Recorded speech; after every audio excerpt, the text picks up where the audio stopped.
Academy is from behind the veil of ignorance. This house would choose not to be born.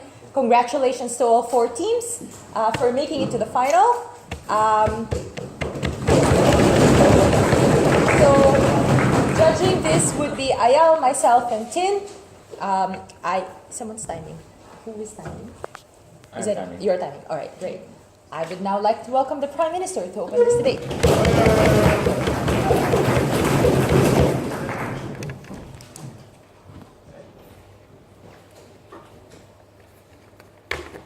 The saddest thing about our existence is the fact that we are coerced to keep on going. We are coerced that our life is valuable. We are coerced that we have more benefits than harms when it's clearly not so. What is going to happen in my speech? Firstly, what is the veil of ignorance? Secondly, why we are statistically more likely to be fucked. Thirdly and fourthly, even if in their best case scenario we get born in the best possible position, we are still going to mostly suffer, but in the end, force ourselves that we have to go. What is the veil of ignorance for those of you who don't have philosophy 101? It's the idea that we observe this with the whole world. We know objectively everything that's happening, but we have the equal chance to be born as anyone in this world. Okay? So that's why we go firstly with the metric that statistically you're probably going to be fucked. Why? Well, 99% of people live in the lower to middle class, right? We also recognize that the middle class in, for example, Africa is probably a lot shittier than the lower class in Ireland, meaning that all over the world you're going to get fucked. Why is this bad? Because you did not choose this, but also you cannot change. You suffer 8 hours a day at work, at least, probably more, to go home and have a chance to enjoy your life. Only for a chance to do that. You also with that, when you get home, have to deal with mortgages, you have to deal with healthcare, you have to deal with debt, you have to deal with your family, you have to deal with all the stress that comes in your life. I mean that if the 8 hours is true, even those 8 hours that you're supposed to be free, you're shackled by the idea that you're going to suffer and what's going to happen. You're convinced that this is a merit-based society. You're convinced that you have a chance to break through and be rich because neoliberal capitalism. But that is clearly not true. You have so many structural differences against you. You have so many structural obstacles in the way of influence, in the way of money you're not going to be able to spend on your education. Secondly, 50% of this world are women. Women are fucked by being born because of our society we live in, right? If you're a woman, even if you're born in a third world country, you're going to be oppressed from the get-go. Your agency is going to be reduced because it's not going to be normal for you to go to university. It's not going to be normal for you to do what you want. You're going to be oppressed by society to conform to it. Even if you're born in Sweden, you still have internalized biases going against you. You're less likely to get a job at an interview. You're less likely to achieve your dreams, only because you're a woman. 50% of the world. Third thing, oppressive states.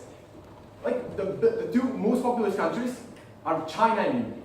Both of this, not both of them, China mostly, is an oppressive state. In China, when most of these people are in the middle class, when most of these people are living in poverty, even though it's considered middle class, when most of these people have to take care about every single word they say, to not accidentally insult the Communist Party, to not accidentally step over someone's foot you're not supposed to, you cannot enjoy your life. Let's say you're a white, rich guy who's heterosexual, and you're not part of any other minority. You're still going to be sad. Recognize that even the best CEOs in the world, there's a really high percentage of depression. Recognize that most of these people are driven and told by capitalism that you have to succeed, that you have to do more and more and more. No matter how successful you are, you're always going to be in that magical circle of wanting more and more. You're always going to be striving to get more, but there is no end. There is no point at which you can come in and say, now I feel good. What is most funny about this? Even if you're born as the President of the United States of America, you cannot change this. You cannot change the world with your life. You cannot improve your situation in most situations, but you cannot improve the life of those around you because there are so many structural differences. There are so many incentives going against you. Even if you're the President, you have to deal with Congress. But then, what's the comparative? Why do these people go on? Why do these people continue on going? We guess that opposition is going to say they find some value in their life. We say that's not true. We tell you that you're coerced into fighting a fight that is useless. You're coerced, firstly, by your biological instinct of survival. It is a curse that you're born with the instinct that you have to survive, that you have to mate, that you have to eat.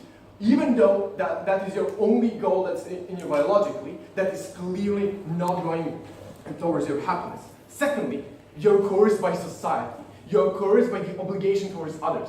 Recognize that just by being born, you already have an obligation to your parents to live. Not because they make you happy, but because you do not want to make them sad by going away. Because you do have to comply with them. Because you do not want to do anything that will damage those around you, even though you're going to sacrifice yourself. On the comparative, you're not getting that much benefit out of it. Because you feel guilty, you feel stressed because of the responsibility that you have. But thirdly, even if none of this exists, you still feel guilty and you still suffer because of yourself.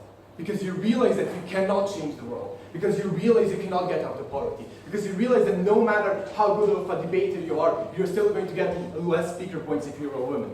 At that point, what happens is that since you cannot change, you will at some point internalize that. You have all of those excuses that you may use, but at some point you come in and say, the only variable that's constant is me.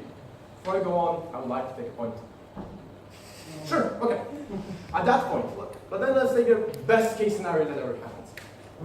Everything is good, everything's fine, all relationships are amazing. You're still going to feel that.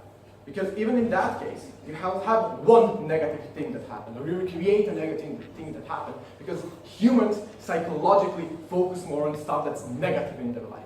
Even if you have the same amount of positive and negative stuff, even if you have more happiness, you're going to focus on that one time that you fucked up. You're going to focus on that one time you got hurt, on that one bad breakup, on that one job you didn't get. At that point, no matter where you're born and as who you're born, your life is going to be miserable. Your life is not going to be a net benefit for you. You're not going to live a happy life. So what did we prove here? Firstly, we mustn't do this because of the statistical chance that we just get born and we get solved by structural differences that happen to us. Secondly, we've proven to you that no matter the structural differences, you're coerced to still keep on living, even though you do not get a net gain benefit out of this. And thirdly, you're always going to focus on the negative parts of your life. You're always going to mostly focus on those things that make you sad, meaning that even if you achieve the most happiness in this world, you will always strive for more. Thank you. Thank you. Leader of opposition, please.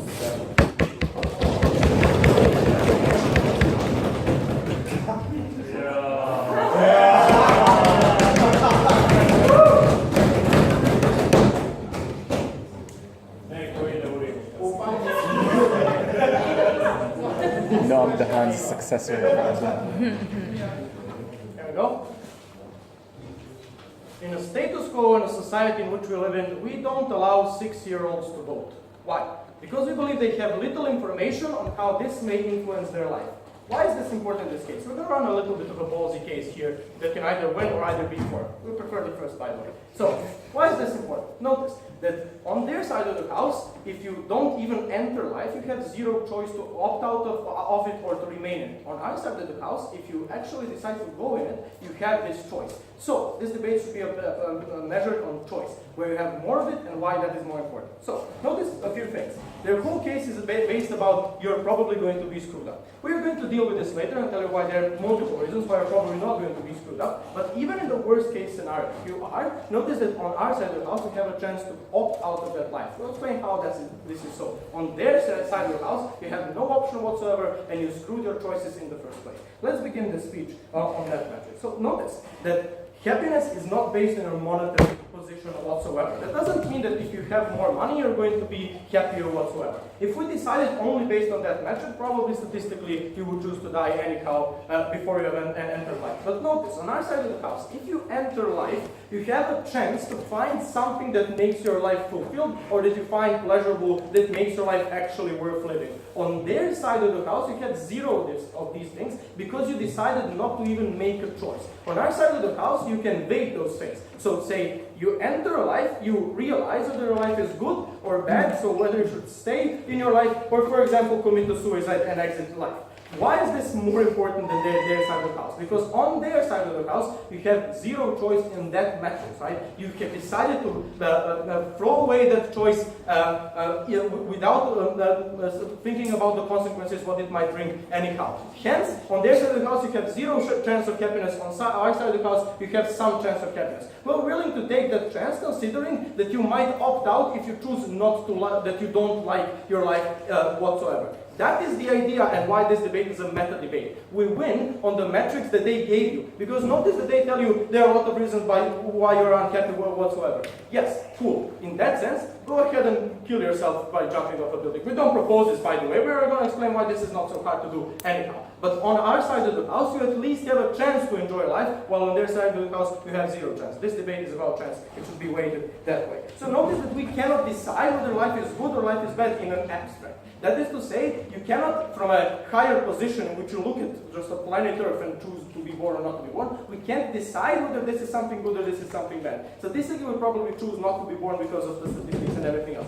But the idea is that you don't know because you haven't felt it, right? You don't know how good it tastes because you have never been there whatsoever. On our side of the house, we are telling you, go enter that life, but if you don't like it, choose to opt out. That's fine. We have more choice on our side of the house, hence you're able to live good things, but if they turn out to be bad, you can just opt out of it nonetheless. On their side of the house, you don't have that choice, and that is the most ballsy and interesting thing about this debate. So notice if life turns out, we're going to explain later on why there are multiple reasons why you're going to be fine and you're going to find something that is good and what not. But notice that even if life is absolutely terrible, something Zed is telling you about because that's what their case is all about. Oh, life is absolutely terrible for every single person.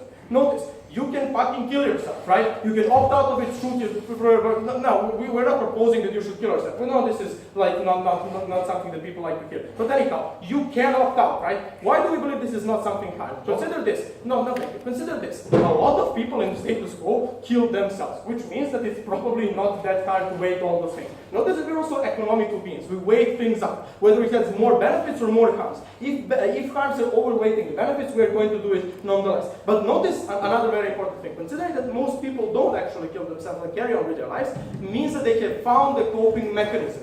Why is this important? Because this means that a lot of people can actually find enjoyment in fun in their life. They're not coerced into making an irrational decision, because if it's so hard to live your life, then all people will just kill themselves nonetheless, right? We believe that there's always a coping mechanism. We're going to jump into that right now. So why do we believe that even if we're going to take the worst case scenario from the government, right? We're going to say you're the poorest person ever, you live in a terrible country, and you have no perspective of ever being rich or whatever. Notice a few things. Firstly, happiness is usually not monetary, or in a lot of senses it's not monetary. There's family, there's relationships you create, there's sense of accomplishment. Notice that accomplishment in a university, for example, is not a thing that exists in a reality. That's a concept that we have created to feel better whatsoever. We believe that there are a lot of reasons why you're actually going to find something to cope with. Secondly, there is the community in which you live. Notice that when you live in a community, that is why, for example, the poorest communities are the most vivid communities whatsoever, because they feel like as a part of the community, they're a member of something bigger than themselves and everything else. That is also a coping mechanism which helps them actually find enjoyment in life. Thirdly, notice that there's some regular moments in your life which you can enjoy. For example, your child being born, or for example, eating a good meal, or for example, listening or playing some music whatsoever, or for example, culture and everything else. Poorest people in the world, poorest communities have the best fucking culture. Their music is great and everything else. Why is this so? Because they have found a coping mechanism and happiness in something they do. Notice another thing. A regular person which lives in a poor country or whatever, is very poor, doesn't actually dream of being a Wall Street broker or whatever. They're finding their view of happiness considering the way of their lives and their surroundings and everything else. That means that those poor people not usually want to be millionaires in Wall Street or whatever. They're usually fine with having some cash or whatever, being with their family and everything else. Notice that there are multiple ways to find solace on their side, on our side of the house, right? For example, you also have like religion and everything else, which gives you solace, some sort of happiness, that there's something greater than you, and that your life is actually good. But the most important thing about this case is not for us to try and tackle theirs, you're always going to be screwed up and everything else. Probably statistically, that goes on their side of the house. You have bigger chance to be screwed up than not. But on our side of the house, you have a choice to make, right? You have a choice to make to opt out of life or to remain in life. On their side of the house, you have decided to throw away that option. Notice that we don't, that is the way I studied. We don't let you vote if you're a 6-year-old because you don't have enough information on what that decision might lead to, right? On our side of the house, you have more information, hence the decision is going to be better on our side of the house than on their side of the house. They have to deal with this method debate if they wish to win. Not only tell us, you're going to be poor, so die then instantly. You have a chance to opt out, you have a better information. That is why we win this debate so far. Thank you very much.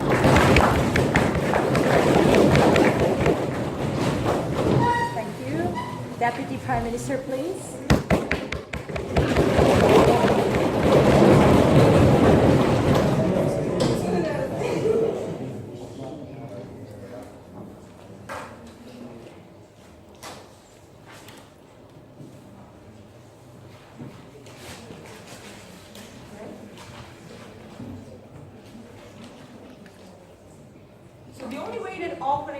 Justifies their need to get this information is by saying, well, you should always take that chance because you can always opt out.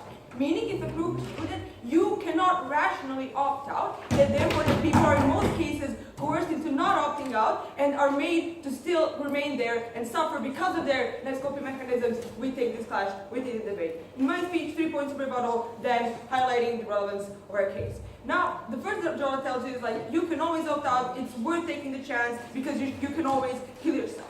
We will tell you that once you are born into this society, you are necessarily integrated into a lot of parts of this life. But the main important thing is relationships. Once you are born, you have your parents that are probably going to love you, they're supposed to give you some support, or biologically you are more likely to love them and they build your relationships and they put you up for relationships later. You're going to probably meet some people, or your friends or lovers, and we're going to discuss later are their coping mechanisms relevant or not. But you meet these people, right? And the way that your perception is made is like, I'm supposed to stay here for these people. A lot of people don't kill themselves because they feel they have an obligation to the people they know and that they love. That I cannot let these people down. I cannot make them sad. If I do it, what will my parents think? We see this is an obligation. This is something that is inherent to you being born in today's society that we have. You're put into these mechanic relationships that you cannot opt out of because you are put on this responsibility to be a great daughter, a great son, a great lover, or whatever. And if you commit suicide, if you choose to opt out, you're going to hurt them. And we see a lot of people do not want to feel that guilt. They do not want to be responsible for their loved ones suffering. But secondly, yes, if you're talking about poor families and stuff like that, if you're a child in Africa, you probably won't commit suicide. Why? Because you are responsible for these people's survival. You're part of your family that is supposed to work, that is supposed to carry the family, right? So the people that are in the most fucked up situations, like in Africa, like in China, India, most people actually don't commit suicide because they even have stronger feeling of, I need to do everything I can for these people to have some decent life. But thirdly, this is something that Peter tells you, that you have a biological survival instinct. And this is also a bit messed up, right? Because even when people try to commit suicide and decide that this is something I want to do, their body stops them. And they often fail. And what happens when you fail of opting out? Now you have a stigma. Now you're that depressed person. Now you're that fucked up person. Now you're someone who, the way your family perceives you, how loved ones perceive you, you were ready to take that step. But now, because of your survival instinct, you have to live with it. These are all the mechanisms that we tell you that your decision of opting out is not rational one. And is not the one that you were supposed to make. Because the little benefits that they give you are not comparative on a statistical level where you have all the bad things. Yes. So the fact that you're naming friends, family, and society that have expectations of you and love you means that you actually do have some coping mechanism and something to be happy about. So what the hell is that with Zed's case? I mean, come on. Exactly. And this is something where you have to literally look at, okay, statistically, which side gives you more chance of you ending up in a bad place. What we tell you is, even if you have those relationships, even if you have some people that love you, this is the part I'm going to come to next. is that these relationships are made to fuck you up, to get you feel like you're betrayed. A lot of people don't ever find their lover or their best friend or their relationships fall apart. We tell you certain coping mechanisms exist, and that is probably why a lot, like everyone hasn't committed suicide, right? But we also tell you that the coping mechanisms are coercive and in the end leave you unhappy. And this is like all that they have standing. Now, if we can prove to you, and as it did, that you cannot opt out and that it's coercive, we don't think that they say, oh, but having a chance, should be fine. We don't think that's relevant. Now, let's deal with the second part about these nice moments and how the case directly clashes with that idea. What are the possible scenarios? And let's go through all of the worst case scenarios because they are like numerically the most relevant ones. You can be born poor in like a third world country where you're starving, working every day, dying of like harmful diseases, or like even if you're poor in, let's say, USA, like the narrative around you is you should get out of this. There is like a better world. Look at this fight. Like the people who have succeeded, these, I don't know, white rich people or just successful people in general, are the narrative. And the narrative says you can do whatever you want. And when you're surrounded by the narrative as a poor person or a lower class person and you cannot break out of it, we say this is another way of you feeling like completely unvaluable as a person, right? And we also, if you're talking about minorities, and Petrov just says women. But what I'm going to tell you is like we're talking women in like conservative countries who are subjected to violence, rape, denial of rights. If we're talking black people in America who are literally denied their rights every day, saying that because they're born with a certain color of skin, they shouldn't have equal rights or possibly should be killed or tortured. We say that like if you're born as an LGBT or trans person, here's the issue, right? So if you're a gay person, most of the society is going to tell you your coping mechanism, your loved one, is wrong. And you shouldn't have that nice coping mechanism of yours. So that means that even if you were born into that minority and you're trying to have a coping mechanism of a person if you love, you're not still going to be satisfied. Or we can talk about war zone and seeing all of your loved ones being tortured and slaughtered before your eyes. These are all the best cases for our side, right? And Petra tells you that even if you're born in the 5%, you're probably going to focus on like the other things, right? So even if you have like good relationships, they say like, I don't think that a lot of us can actually ever fulfill the ideal of finding like that certain person or having perfect relationships, because people are going to let you down. Human race is inherently selfish, and this is what we can see from the beginning of time. We have always prioritized our own needs and what we want over somebody else, as individuals, as states, as whatever. When we say that we are all inherently selfish and will take care of ourselves because of our biological instinct, because of how selfish we are in general, this means that people are going to leave you behind. Friends are going to betray you, your loved ones are going to cheat on you. They could not prove to you that just like having a few nice relationships can outweigh all of the harms that I have spent fucking 4 minutes of my speech on. We know that even their nice coping mechanisms can fall apart because of how humans are. And what we are telling you on the side of government is if you have a choice and if you're looking at it from an objective perspective, we're not saying that you should take the chance and go and feel it, because feeling it is going to be terrible, your coping mechanisms won't work, and there is no way for opting out. For all these reasons, I'm very proud of you. He's a supporter too, he doesn't know yet. Oh, wow.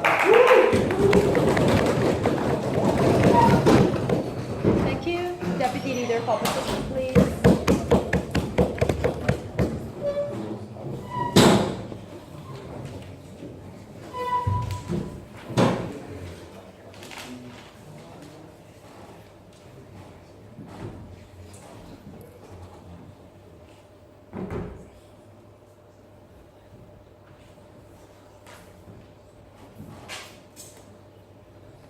Different people find different ways to be fulfilled and to perceive their life as meaningful. And we see this on a regular basis. We see that certain people who are very rich are very sad and are living like very miserable lives. And on the other hand, we see that people who are amongst the poorest are actually leading a fulfilled life, and they feel connections and they feel like their life has meaning.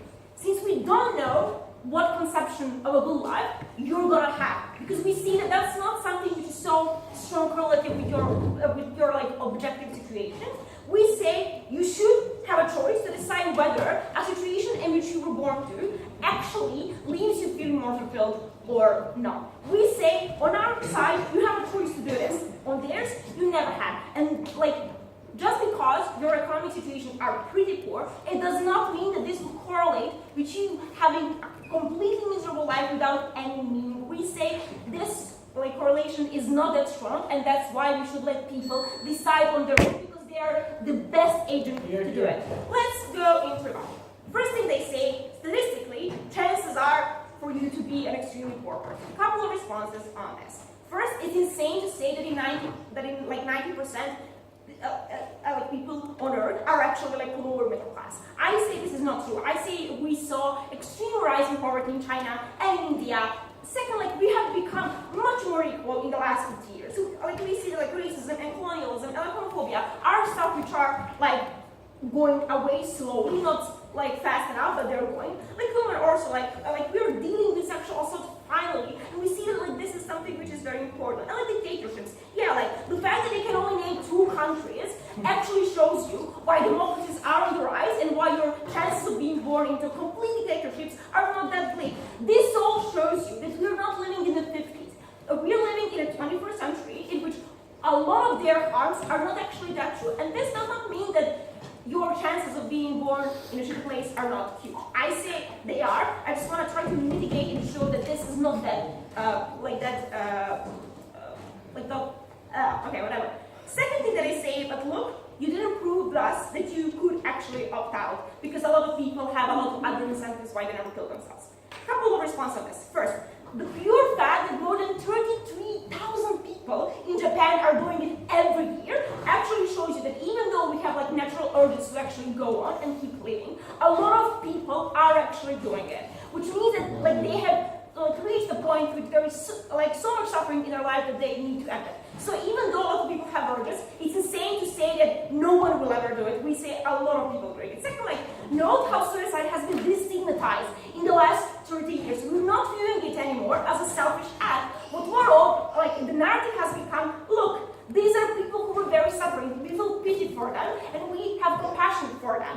We say this is a change that happened as rise in mental health awareness has been going also. So it is not true to say that no one will commit suicide because of the stigma that actually exists. Third response to this, no, the pure fact not a lot of people actually commit suicide is because at the moment in which they need to do it, they actually realize all of the good things that happen in their life, and they're very often they taken for granted. In that moment, they actually realize that even though suffering exists, there is a lot of reasons and a lot of persons, a lot of feelings and relationships which are still worth living. In this moment, this is the crucial moment in which you evaluate your life and you actually realize what's going on. And finally, if this urge is so strong as they say, we say people have different coping mechanisms in which they convince themselves that it's not that bad. Whether this is religion, whether this is your work, which you find meaningful, or whether this is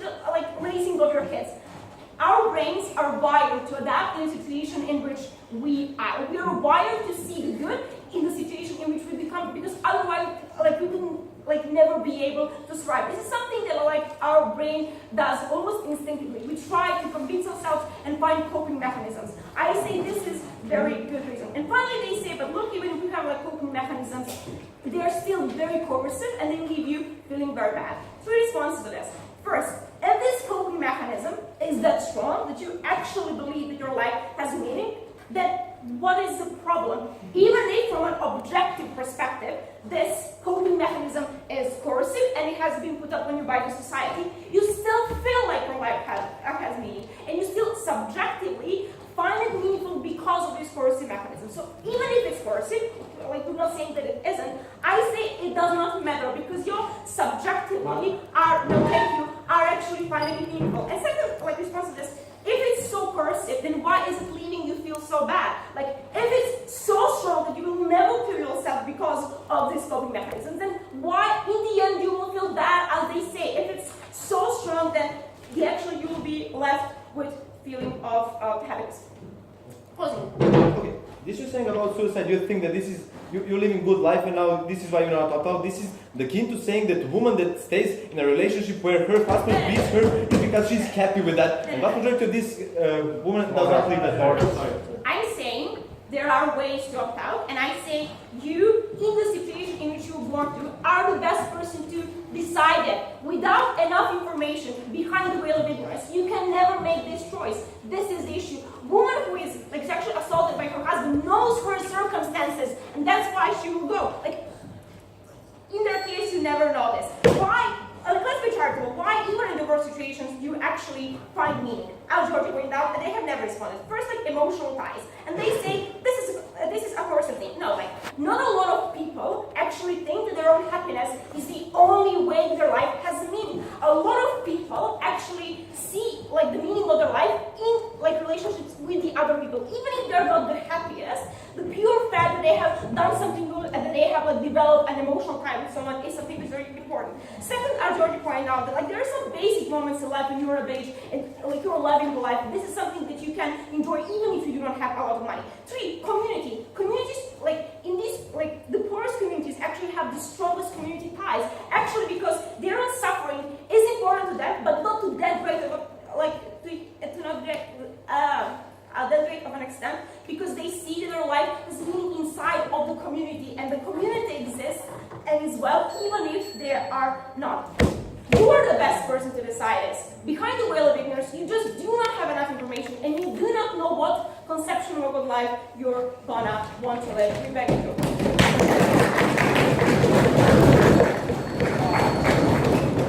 Thank you. We now welcome the member of government.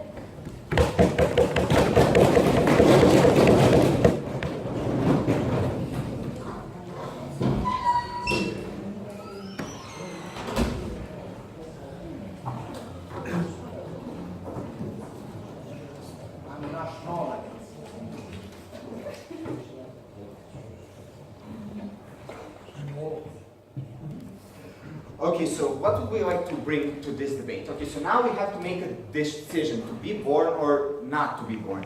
Okay, so what is the metric we would use to make this decision? Here's what we bring: expected value. So our idea is that we should make this decision based on a calculation of what would be the result of this. We can look at two things here. First, the intensity of happiness or suffering that we will take as a consequence of this decision. And the second thing is the chance whether we will end up in a happy situation or in quite a miserable one. So that is the lens through which we will do this. So do our analysis.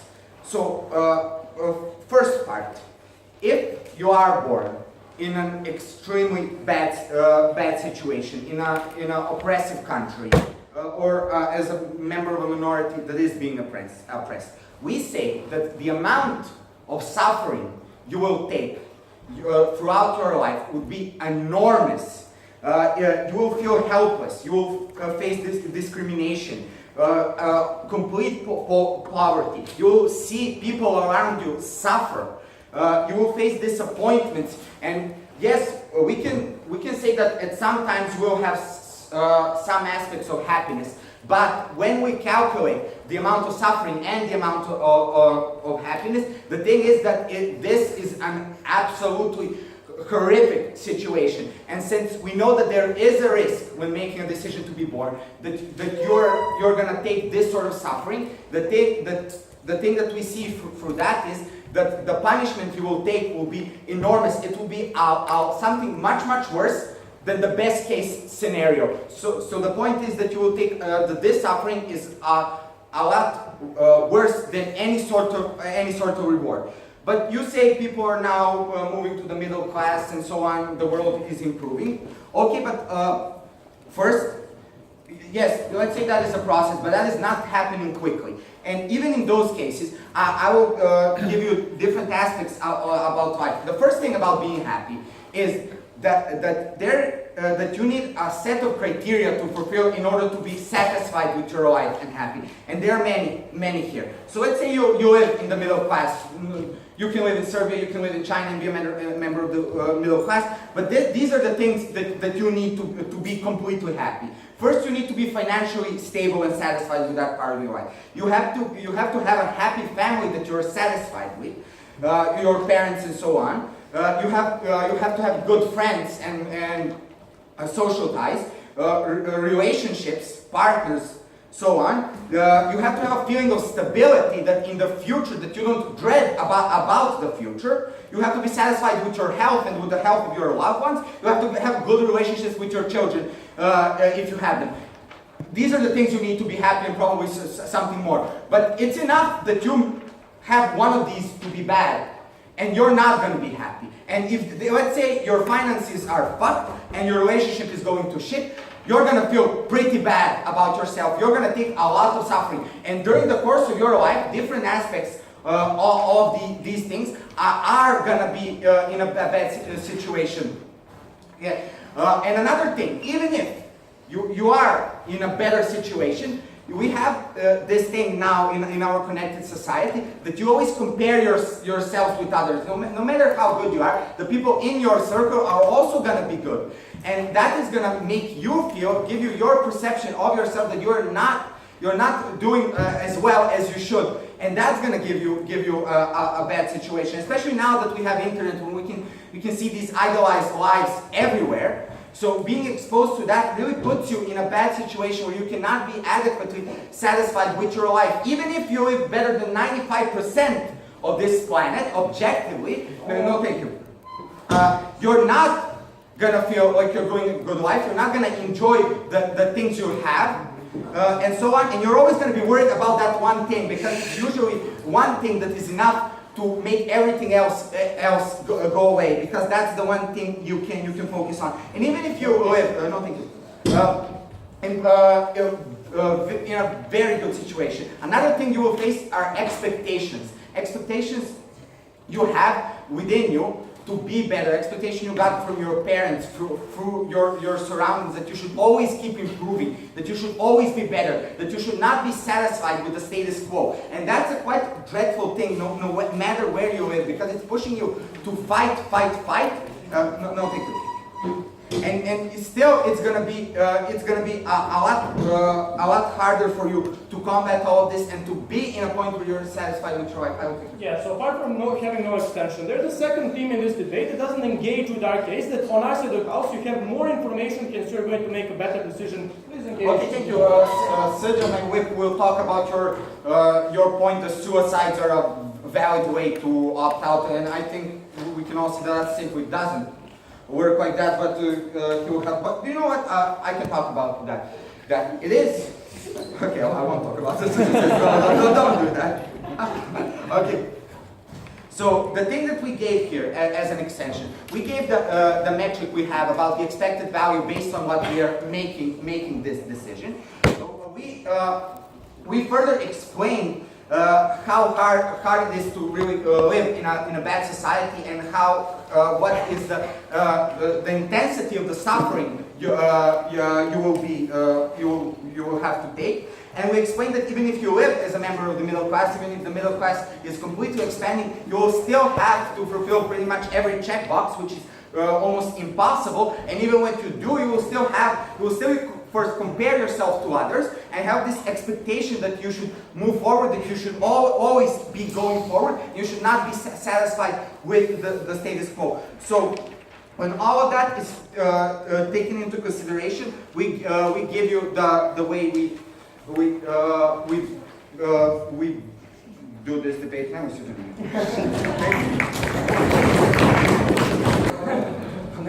Okay. So yeah, they're not walking out of your speeches, they just have a bus to catch. Member of opposition?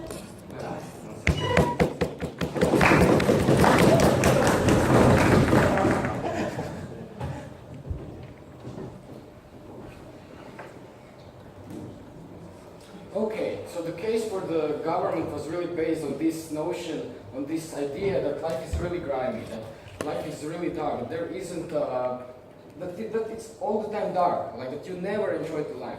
Like, it was like, people who really don't enjoy life are usually have some mental problems. I mean, that can be faced by anything, like you said, inequality or something. But let's say, for example, it is like you really try to show us that it was really caused by inequality, but in the current world, especially the Western world and everything, the world is improving. And the Western world is putting even the pressures on the other societies that are Western to improve inequalities. But that's what you said. Like, I'm just saying your argument. You don't need to make faces.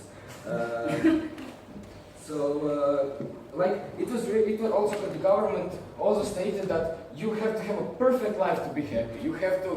You said that you have to have that you always have one thing that you don't like, for example, job, finances, that will make you, and that really makes the world not happy, you not happy.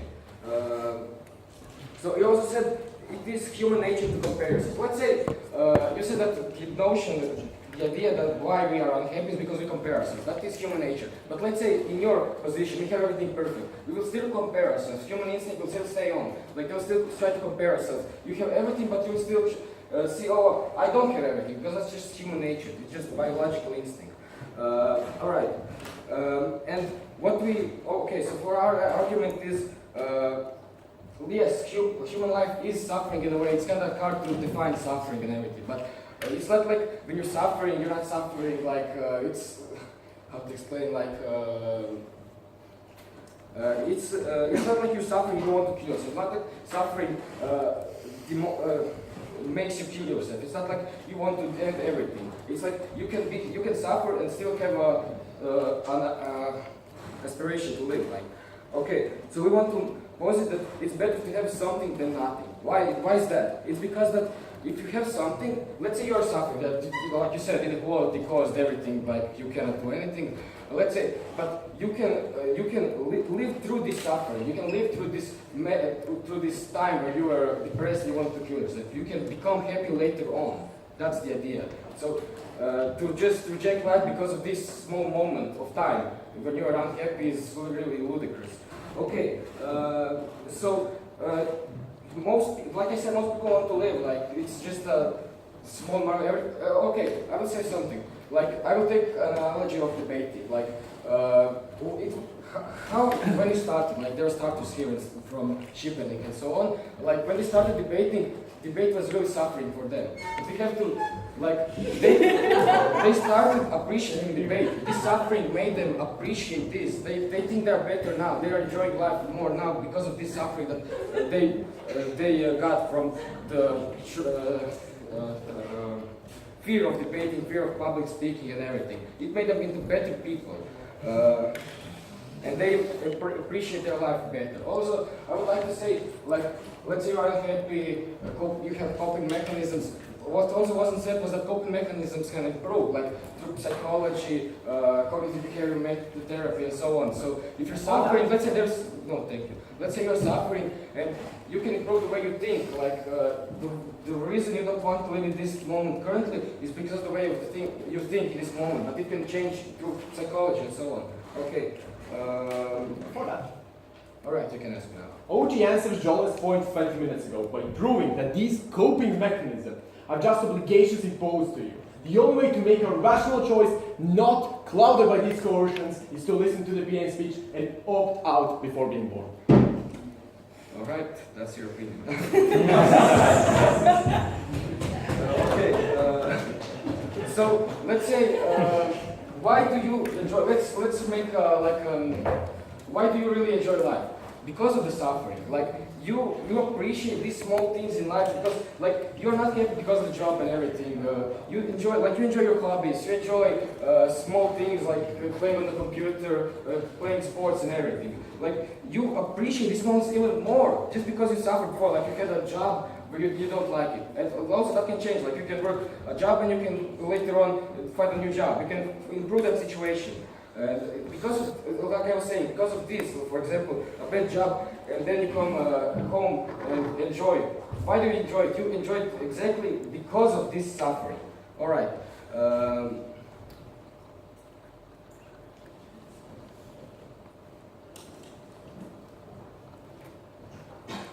Okay, so you talk something about okay, you can ask. Okay, at the moment, I think debate is a great example. We all suffered in the beginning, but we are still coerced into going on and trying to become better and better and better, and only one of us here has reached the open finals. But so what? So what? But you don't think if I'm not first, I didn't get to the finals, I didn't enjoy it?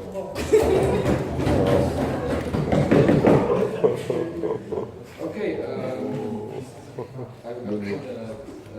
sidetrack, but like majority of this is what makes life. This is what is human nature. It is to live to this. It is to yeah. Okay. Also, yeah, like you can change the world. You can change how you react to the suffering. That's what I said, psychological and everything. So to summarize and everything, I just want to say that I didn't find your arguments persuasive. I mean, your, how to say, like, it just didn't follow. Like, there were some half-truths, like, people do suffer, but it's not the majority, like, and so on. So it was really kind of, I don't know how to say, like, it just wasn't enough to persuade me to find your option better. Okay, thank you.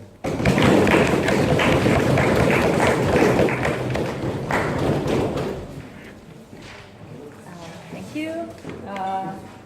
Government whip, please.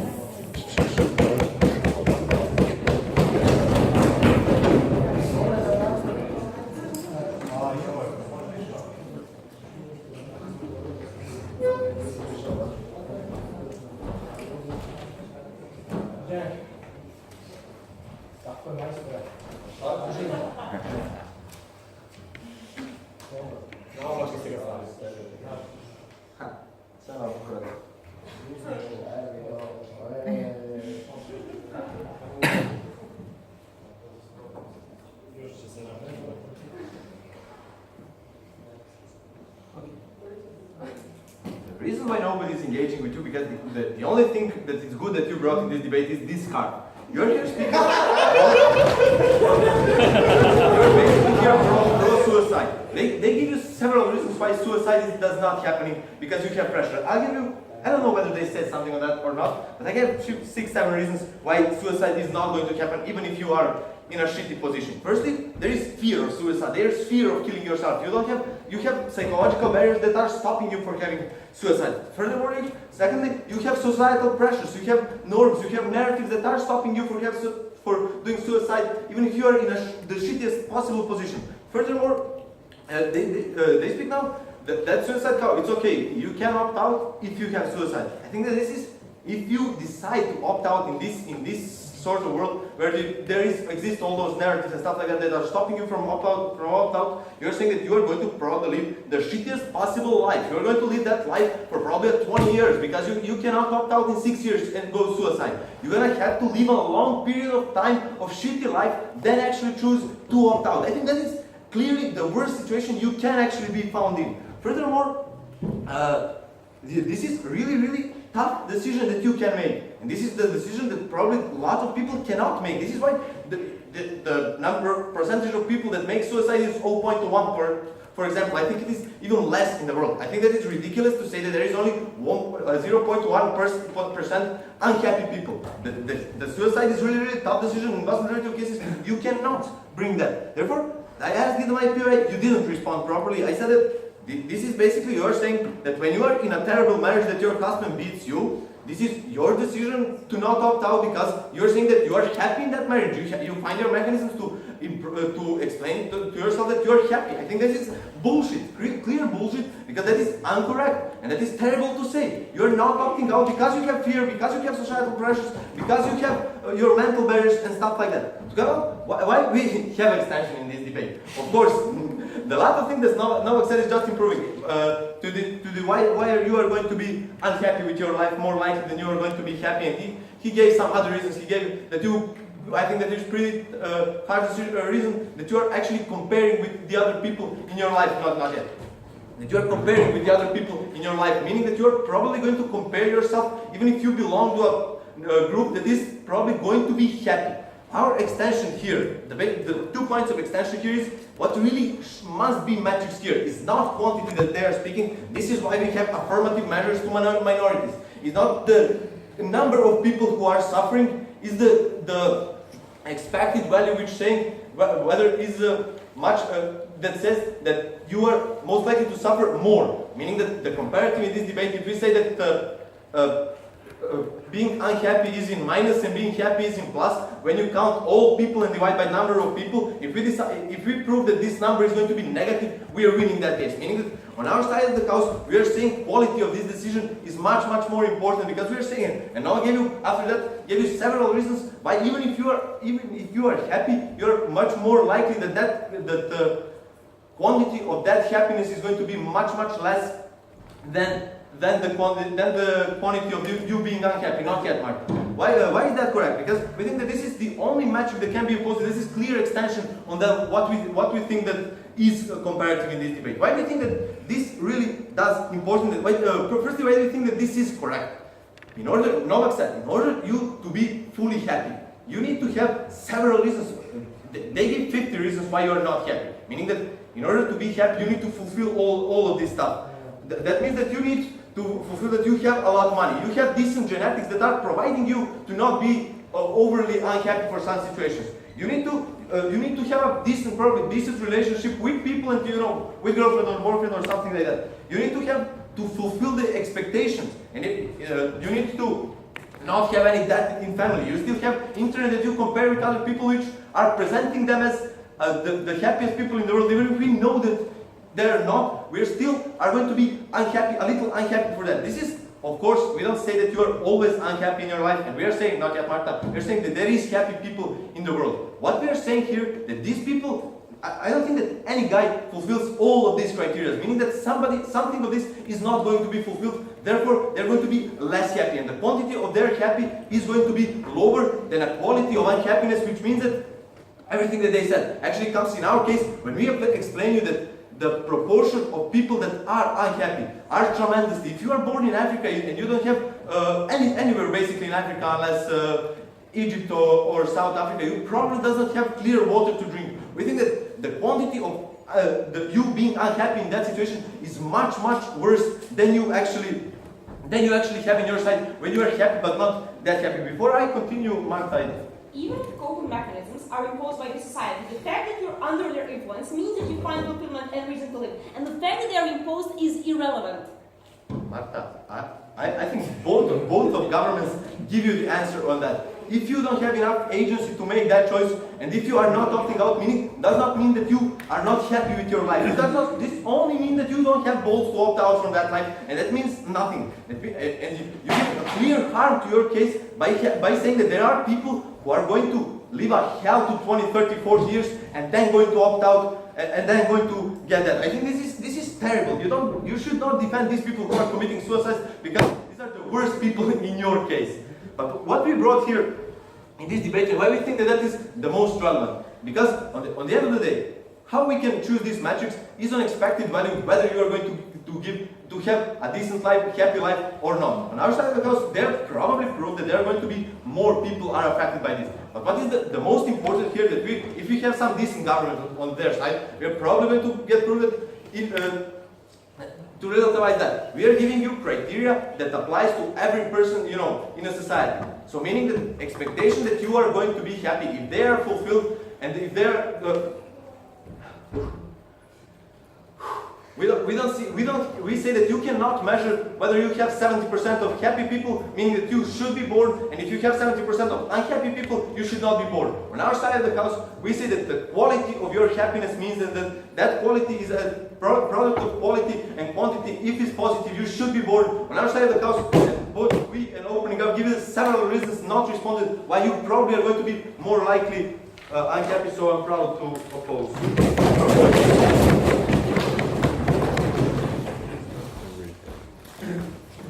Thank you. We welcome the opposition whip.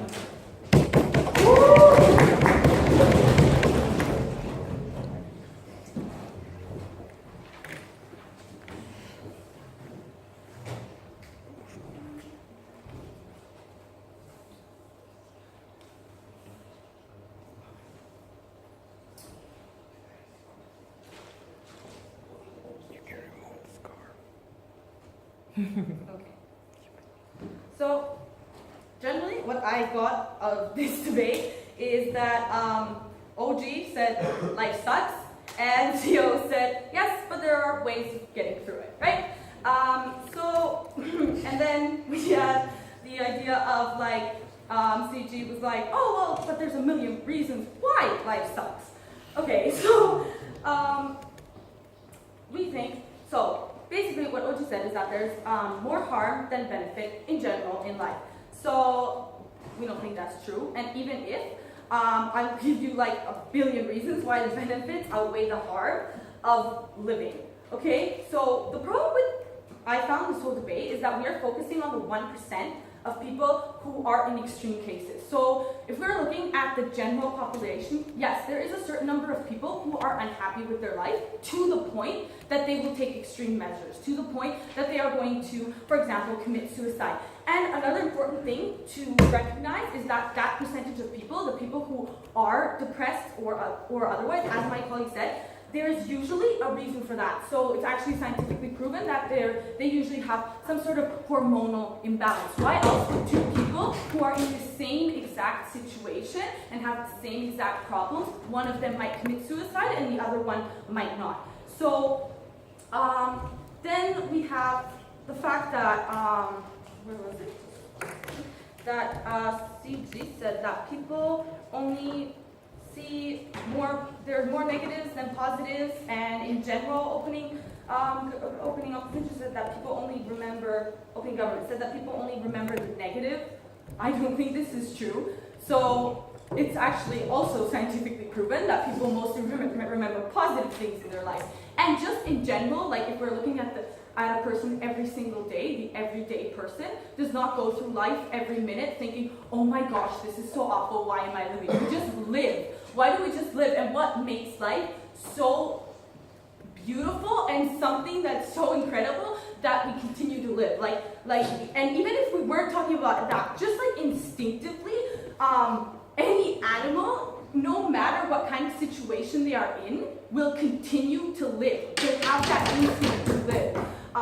Why? Because life is so much better than any kind of suffering. Also, another thing is mindset. So also, something that my colleague said, positive versus negative, if we look at it this way, it'll never be enough, which is why.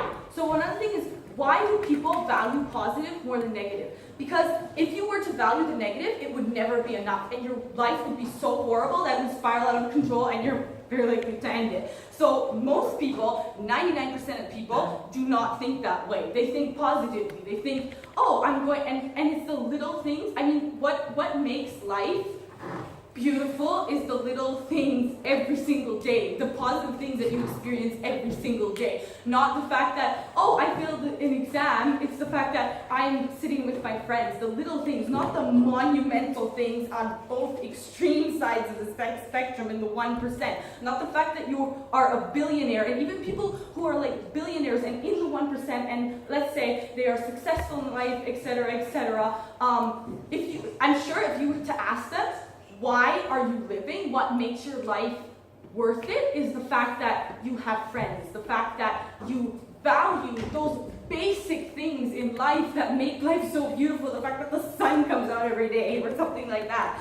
So, that people remember positives, and just in general that like life is hope, and without like life, literally the whole universe makes no sense. What is the sense? What is the point of even having anything if there's no life, if there's no option to choose? Okay, and just by putting that option to choose before, we are talking about a veil of ignorance. That means that you don't know all of the pain and all of the suffering that you are going to get. And that is something that is relative. Of course, nobody goes into something thinking, oh, of course I don't want to be born without a leg. But I'm sure that if you ask someone, they don't perceive it that way. They just perceive life as, oh, these are the cards that I've been given, and I still enjoy life the same amount that someone who has a completely normal life enjoys. Something is relative in your mind. How you enjoy something and how you perceive something is so personal, but on another level, it's something that is very basic. Like you still live, even you don't think about the fact that every single day, oh, this is so bad, this is so bad, this is so bad. Because then, realistically, you would end your life. Yes? Okay. Our case is, if you are born in Nigeria and you don't have water to drink, there is going to influence much more your life than if you are born as the richest person in Stockholm. Okay, yes, but before you're born, first of all, you don't know that you're going to be born in Nigeria. And second of all, you are born in Nigeria, you are put in that surrounding, okay? Yes, I agree. It depends on what surrounding you're put in. If you're put in that surrounding, you compare yourself to the people around you. You're not comparing yourself to a billionaire on the other side of the world. You don't even know that billionaire exists. There's so many people in poor parts of the world who don't know how much other people have. And they don't compare themselves to other people. They compare themselves to their neighbor who also has no water. They're comparing themselves in general happiness. So that is what I think brings beautiful things to this life, and without it, it wouldn't make sense. So just life and biology in general, there's like a million reasons, and I think that every single person who comes into life automatically chooses positive things just to continue life, and that is why by taking away this, you're taking away the choice in general, because if you don't pick life, you have no choice after that. Just like opening opposition said, and just in general, that life brings like a million more beautiful things, and that positive outweigh the negatives. Something is better than nothing. We all know something is better than nothing, and people remember positive. That's it.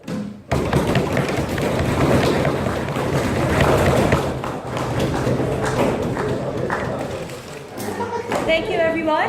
Where do you want to take us? Should we stay